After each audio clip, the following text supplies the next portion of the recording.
Well, Jokji has been bringing his team back. He took out several players already, took out the best. He took out a very newish Zerg player in Whale, and now he's playing against another unexpected Zerg in Sirius. Why so serious, Wolf? Well, I guess we're going to find out, because I did not expect this pick. Tell me, please, that you know the quote. Yeah, I do. From The Dark Knight, yeah. Oh, yeah, I do know You this. scared me for a second. Of course, man. You proved in the past that your knowledge of movie quotes is mediocre at best. Disregarding Star Wars. I gotta go see The Dark Knight Rising soon. It's out in Korea, actually, I believe. I think it's probably out in the US by now as well, too. Yeah, I want to go and watch the two. That's the one problem. I actually don't go to the cinema all that often anymore since I moved to Korea. This is weird. In Germany, I went 2 times a week. Wow, that is actually a lot. A friend of mine, we were really going to the cinema quite a lot. But well, we're not watching a movie here, we're watching Team League, and this is intense and really scary because now we have another Zerg versus Terran. Jokji is up against Sirius, and guys, this is serious business.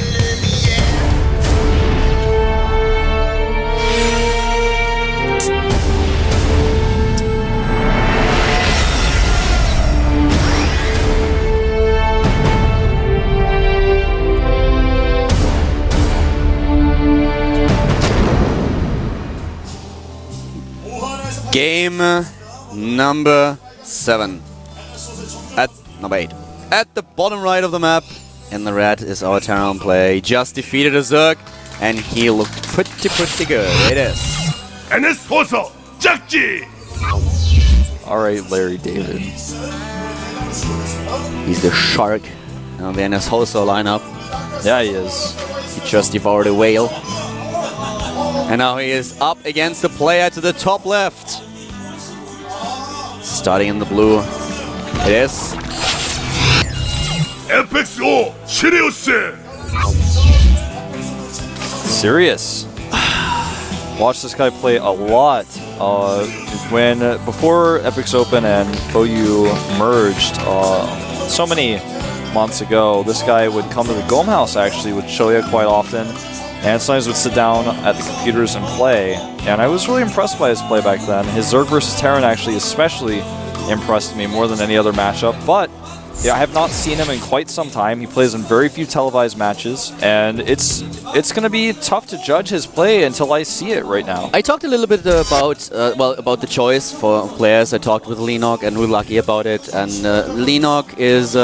he definitely wants to play today, but he said that right now Sirius really was eager to show his skills. And Lucky, on the other hand, he told me that he does not really feel comfortable enough. So he's just in a position where he says, like, well, I can of course play if you guys need me, but right now I don't feel that I could show my best performance. So I feel if someone else is really eager to showcase what he's learned in the past, then give him a chance.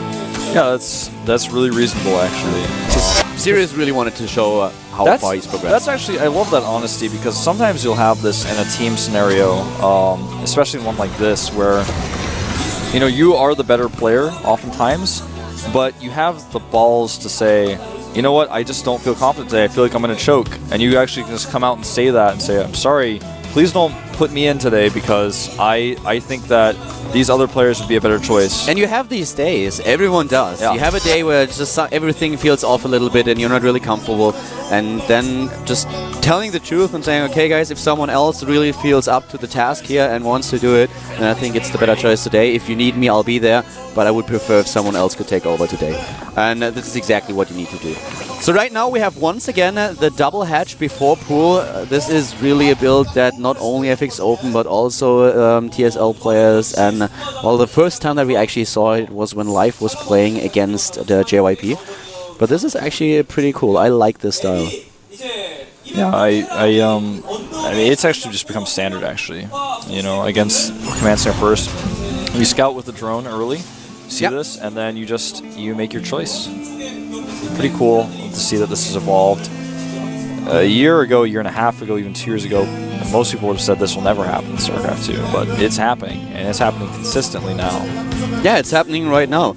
And well, At this point, we've seen already one of the FXO Zergs. He played really well, and the one thing that Sirius is definitely going to do here is he's going to scout.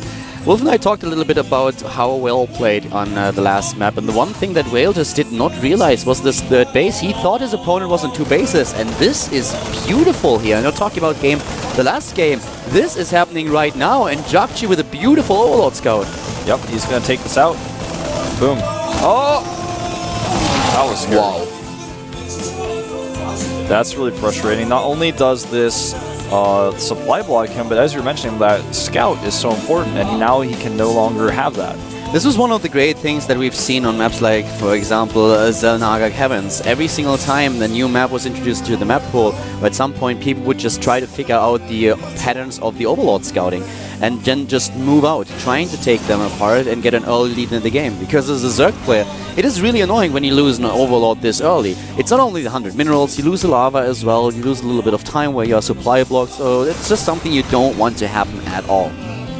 Well, you just noticed Jakji pulled that mule off the mineral line. That is actually just such the mark of a good player, someone with high multitasking. When you pull the mule off before it grabs that last patch of minerals, it can't return, so you don't lose that 30 minerals. That's a lot of minerals to lose at a base, so that's actually something really to respect when you see that player doing something like that. That is just so awesome. I'm interested to see how many queens Sirius is going to build there. We've seen Whale with a style where he built the queen count up to 8. And right now already with 3 queens on the map, he actually cancelled one. Didn't he have like 2 queens in the production tab just a second ago? I was pretty sure that he was heading for 5, but now he's at 4 queens, which is a lot less. He's getting not only drones, but also a small amount of Zerglings to do a little bit of pressuring here. But Jakji already with the wall off, so he will be ready. And he is going for that 5th queen now. May have cancelled the other one. I thought I saw an additional one as well, but crazier things have happened. Oh, this is... You know, when you fight Speedlings against Hellions, you take a risk, because if they're not paying attention, you get the Hellions. So if they are paying attention, well, you lose a bunch of Zerglings, and you look kind of silly. Yeah, and that's exactly what happens. Hero's trying to go in, well... The Baneling Nest is coming out for him now, and of course not only as a defensive measure against Marine and Hellion attacks that we've seen in the past, but at the same time it gives him the option of starting this mid-game attack that Whale performed, that we see so often now. And once again, Jakji with rather late siege tanks. Yeah, he's skimping on those, which can be so risky, but stylistically he's made this work, and he even won the last game without siege mode. His siege mode was just barely not done in time. He lost the tech lab then, and he had it really late, but I mean, if you win a game like that, I guess you feel pretty comfortable with late siege mode. He got a little bit lucky as well. It's true. If Whale scouts the 3rd base, he's not going to be so wasteful with his Banelings. He assumed his opponent was on 2 bases because he scouted the normal 3rd base and didn't see anything. So if he spots the 3rd, he rolls in with 20 Banelings and takes it down, or at least the SCVs didn't happen. But now we have this Marine and Hellion attack with the support by Medivacs, and the Banelings a little bit too late, and suddenly Jakji is looking really good. The Zerg player trying to do some serious damage, but he does not really have the numbers.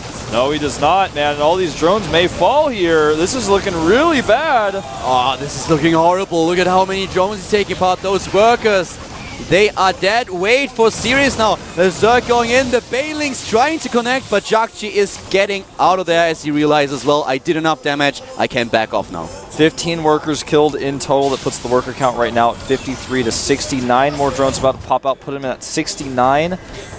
And right now, Jakji is getting his E-base. He does not have any upgrades started, and that's one thing that Sirius is quite ahead at. About 2/3 done with both his upgrades, +1 for Carapace as well as melee attacks. But even so, even though Sirius just lost 15 harvesters, he is still at 68 or 50. So he has a pretty, well, 55.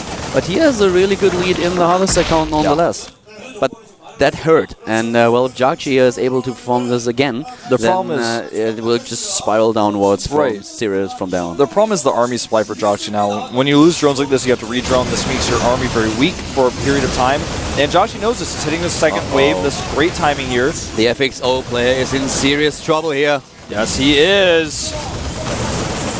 Here comes Jakji with a stim positioned at the 3rd, and he takes it apart. He takes it out. He may decide to lift here as a few more Zerglings come in. Well, nice targeting, actually. He's not done yet. No, he's not done yet. He's going for gold here. The Marines trying to get away. The Banelings take down a fair amount of Marines, but the Medivacs, they save a few of them at least and head out, and suddenly the Terran player is on 3 bases, is facing a Zerg who is trying to get the 3rd up in the game again. Nice Ling to deny the space over here at the bottom left for Jokchi, but he's likely going to take it very soon. What Jokchi needs to take very seriously is the fact that his opponent is ahead in upgrades. He's got the Infestation Pit tech on the way. And with good Infestor control, I mean, he's going to have to bring Siege Tanks with his next push. He's not going to be able to just do his pure Marine shenanigan type of play once the Infestors are out, or he will really regret it. You have to really pay attention to how the opponent is engaging to the position as soon as you have Infestors against you. You have to split your units. We've seen this in the last game. Jokchi did this very, very well. His unit control in general is just very, very exceptional. It is. His unit control, his timings, he's very knowledgeable. He's taking just not only the macro but also the micro and the unit control very, very serious when he engages. Yes. Yes, he is. He's actually going to go for a solo medevac drop over here. And this is a very vulnerable position for the Zerg, as most of his units are out in the middle of the map, which he's just now spotted with that Hellion. He's going to kill whatever is left for him to kill here. He's going to get it. He's going to get 2 Overlords. And he forces the drones off the line. This is the draw play that we talked about. It's not only about doing damage, but also to just make sure that your opponent is playing very positional. And how beautiful was the takedown of this one Overlord. He moves in, takes down the Overlord in the last second, together with the help of the Viking, and then gets out with the Marines. Yep, and now he's going to take out even a 3rd Overlord here. And this is very frustrating for FXOpen Zerg. And look at this, another drop comes around the left side, goes to spot this hatch and also to drop the main. He's actually going to... Corsicant's here. Now he's going to lift up and drop in the main because he can. Yeah, actually, he can fight at these minerals as well, but if he wants to, he can just pick up and go to the main. Yeah, that's what he does. Lifts off. Is that Queen position? Probably. Queen or Infestor, something. No, a few Zerglings and the Queen in the main base, so that's the one thing that he can rely on here. But yeah, the drone count is still good for Sirius, but he is just so far behind in the army supply. It's currently 114 for Jokchi against 76 for Sirius.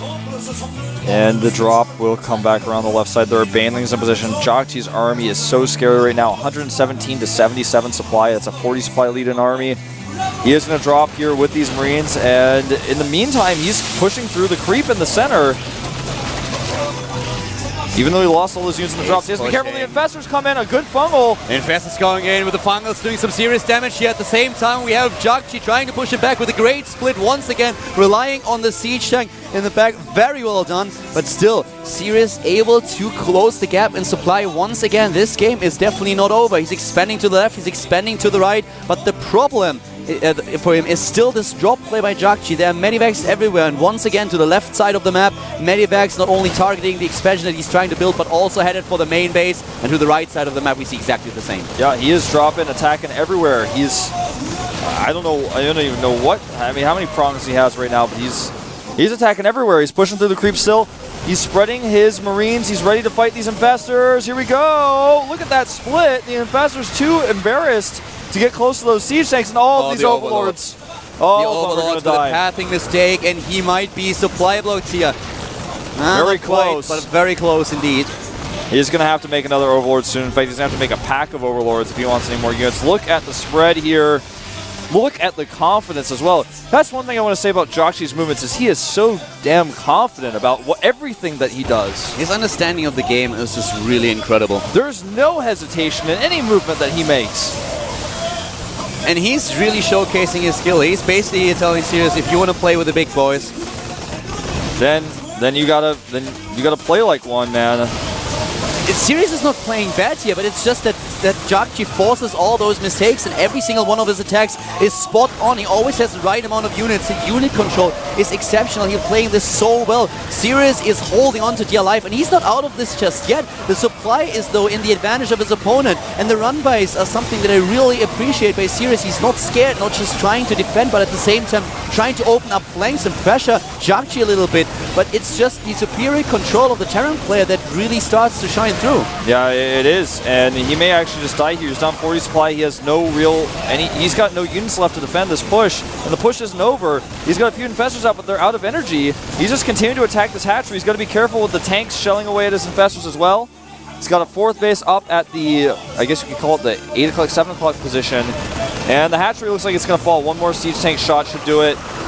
It's gone, and now he's just running past these infested Terran eggs, targeting down those infestors, and Jockji will not budge. No, 160 supply against 128. Their units streaming across the map for the Terran player. With the infested Terrans, another siege tank is going to die. The Zerglings running in, but here are the reinforcements. A good fungal on the medivacs though, but they don't die as slowly and steadily. The infestors are running out of energy, and once again, Jockji on the move, pushing, and pushing forward. Yeah, he's fighting, well, GG.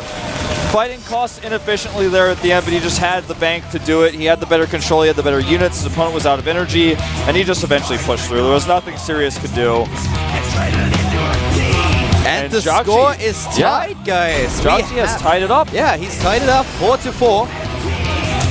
Well, is it time for Lenok? Yes, it is time for Lenok. I think so. I know so.